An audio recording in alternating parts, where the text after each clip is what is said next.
In today's tutorial, I'm going to teach you how to do this diamond-shaped pattern using the double clove hitch knot, and we'll just get started right away. For this example, I'm going to use 8 cords. You can use more cords or you can use less. I'm going to go into the 5th cord over, hold that on the angle. This cord is called the filler cord. Take 1 cord over to the left. This is going to be called the working cord. You go over the filler cord and around the back of the filler cord, and you just pull and put it snug up to the base of that filler cord. And then we do the same thing again. Over, around, and through.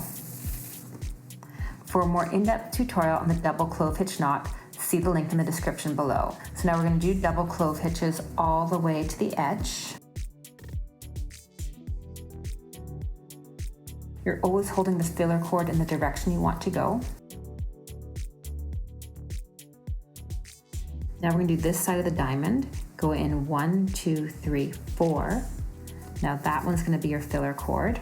Take the next cord over and do the double clove hitch. I'll show you again. Go over the filler cord, around the back, and pull. Over the top, around the back, and pull. And now complete it with the next 2 cords. With the middle 4 cords, do a square knot. If you need a tutorial on how to do the square knot, see the link in the description below.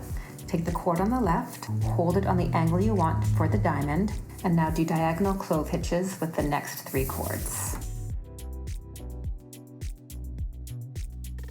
Now take the outside cord on the right. It's now your filler cord. Hold it on the angle you want to go. Go 1 cord in and do diagonal clove hitches with the next 3 cords. Now join the diamond together at the bottom. So I'm still holding this cord as my filler cord. Take the next cord over and do the double clove hitch, and that will tie the diamond together. And now if you want to do another diamond right beneath, keep that filler cord that you just were using, and now just go to the outside again with the next 3 cords over. Now go back to the top of that new diamond and take this cord here, which is the 5th cord over, and do double clove hitches to the right with the remaining 3 cords. And now finish this diamond just like you did the one above.